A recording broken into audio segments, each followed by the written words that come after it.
வணக்கம், வணக்கம். வீடியோக்கெல்லாம் போட்டுட்டு வாரேன். அது பார்க்குறவங்க பார்க்குறாங்க. நெறைய கமெண்ட் எல்லாம் கிடையாது. ஏன்னா, நாட்ல எத்தனையோ விஷயங்கள் தெரிஞ்சிருப்பாங்க. தெரியாதவங்க, பார்க்காதவங்க. அவங்க என்னதான் இவங்க ஜோதிடத்துல சொல்றாங்கன்னு கொஞ்சம் யோசிப்பாங்க.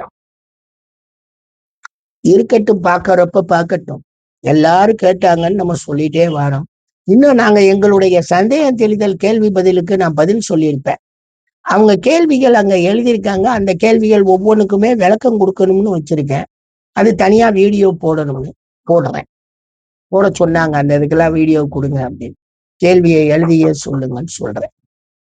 ஒரு யோகம், குசும யோகம் சொல்லி என்னுடைய பாப்பா 2வது பாப்பாக்கு குஷ்ம குமாரின்னு தான் பேரு.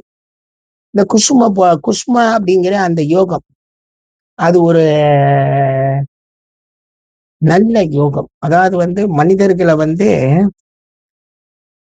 ஒரு லேர்னர்டு பெர்சனாவும், ஃபேமஸாகவும் மாத்தக்கூடிய லக்ஸூரியஸ் லைஃப வாழக்கூடிய, அதே மாரி உங்களுக்கு ராயல் அரச மரியாதையும் பெறக்கூடிய அமைப்புல அந்த யோகம் அமையுதுங்க.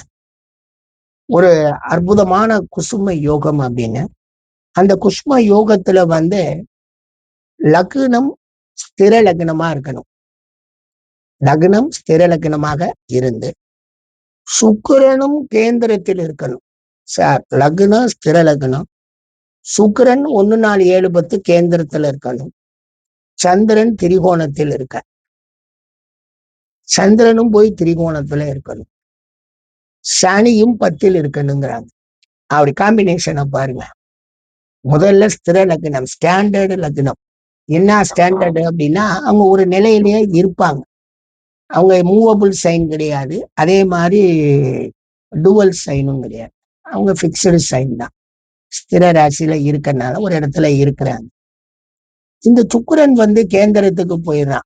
சுக்கிரன் கேந்திரம் அது 4ல இருந்தா திக்கு பலம்னா, அது 1, 7, 10ல இருந்தாலும் நமக்கு ஒரு கேந்திர ஒரு தன்மையில கொடுக்குறான்.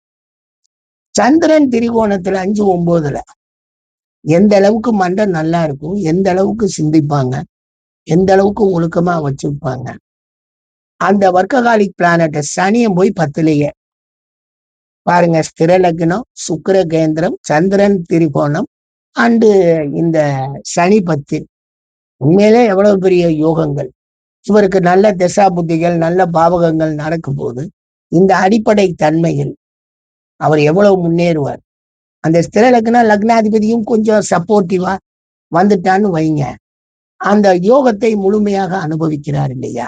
சப்போர்ட், சுக்கிரன் சப்போர்ட் கேந்திரம் மூலமா கிடைக்குது. சனி 10 மூலமா 10ல் இருப்பதனால் கிடைக்குது. சந்திரன் அறிவு சிந்தனைகள் திரிகோணத்துல இருப்பதால் கிடைக்குது. அப்படிங்கிறப்ப இது ஒரு அற்புதமான யோகம். இந்த நிலையில் அவர் ஒரு நல்ல ஒரு லக்ஸூரி லைஃபை வாழக்கூடிய யோகத்தை பெறுகிறார். செல்வமானவர், செழிப்பானவர்.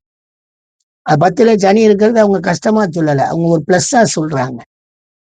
சரி, அதுதான் அப்படின்னு கேட்டீங்கன்னா, உங்களுக்கு சுக்கிரன் ஸ்திர ராசியில் இருக்க. அடுத்த பாயிண்ட், சுக்கிரன் ஸ்திர ராசி பிக்சட் சைன்ல. உங்களுக்கு பிக்சட் சைன்னா ரிஷபம், சிம்மம், விருச்சிகம் அண்டு கும்பம். அதுதான் ஸ்திர ராசி. அததான் லக்னம்.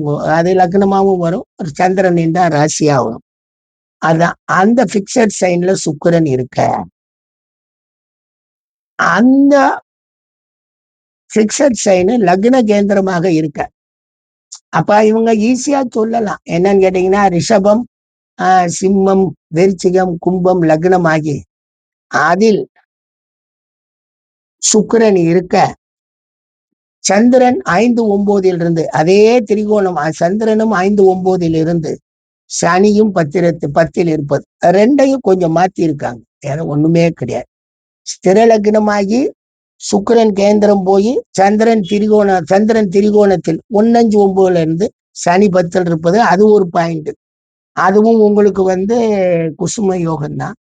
இங்க என்ன மாறி இருக்குன்னா, சுக்கிரன் ஸ்திர ராசியில் இருந்து அது லக்ன கேந்திரமாகி, எது சுக்கிரன் இருக்கக்கூடிய இடம் லக்ன கேந்திரம்னா அது என்ன அர்த்தம்? அதுதான் லக்னமாக இருக்குன்னு அர்த்தம்.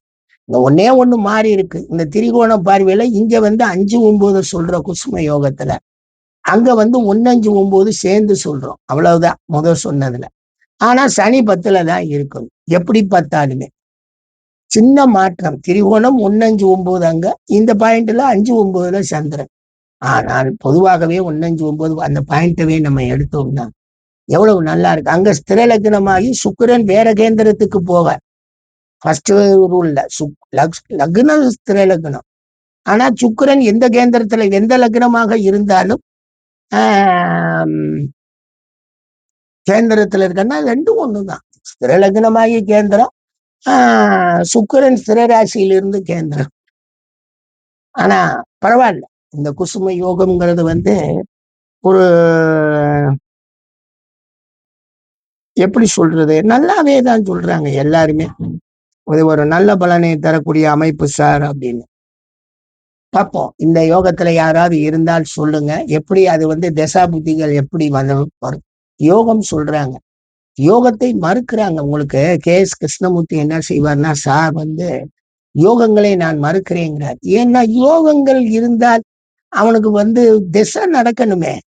நல்ல பாவ தசாக்கள் நடந்தாதானே அந்த யோகம் செயல்படும். இல்லாட்டி அந்த யோகத்தை வச்சு அவன் என்ன செய்வான்? யோகம் இல்லாத மனிதர்களே இல்ல. அவர்கள் அவங்க பாட்டுக்கு 100 கணக்குல யோகத்தை சொல்லிட்டு போயிட்டாங்க. ஆனா யோகவான் என்ன செய்கிறான்? திசை வந்தால் அவன் முழுமையாக அவன் நினைக்கிற அமைப்பா அடையிறான். கெட்ட திசை வந்தா ஜெயிலுக்கு போயிடுறான், ஆஸ்பத்திரியில படுத்துறா, விபத்துல கஷ்டப்பட்டுறா, இல்ல வருமானம் இல்லாம துன்பப்படுறானே. அப்ப இயங்குறது பாவம் தானே. இந்த யோகங்கள் என்ன செய்யும் அப்படின்னு அவர் கேட்கிறார். நாங்க என்ன சொல்றோம்னா, யோகம் கிடைக்கிறதே அபூர்வம்.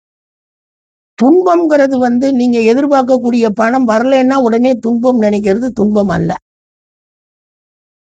இந்த யோகங்கள் இருக்கக்கூடிய மனிதர்களுக்கு ஒரு மரியாதை கிடைக்கும், ஒரு மதிப்பு கிடைக்கும். செல்வம் வரக்கூடிய அடிப்படை இருந்தால் செல்வ சேர்க்கை கிடைக்கும். அவ்வளவுதானே. அப்படி பார்க்கணும் இந்த யோகங்களை. பாருங்க, எதுவுமே கெடல. Sixer sign, Venus, moon and Saturn எவ்வளவு அழகாக கொண்டு போய் வச்சிருக்காங்க. அப்படி பார்க்கணும் அந்த கணக்குல. வாங்க, நல்ல திசாக்கள் நடந்தால் உண்மையிலே இந்த யோகங்கள் பெருமளவு அவருக்கு மரியாதை கொண்டு வரும். தீய திசாக்கள் நடந்தால் இந்த யோகத்தினால் அவர் நன்மை பெறுவார். அவர் பெருசா தீயது தீண்டாமல் போகும். அவ்வளவுதானே. நன்றிங்க, நன்றி.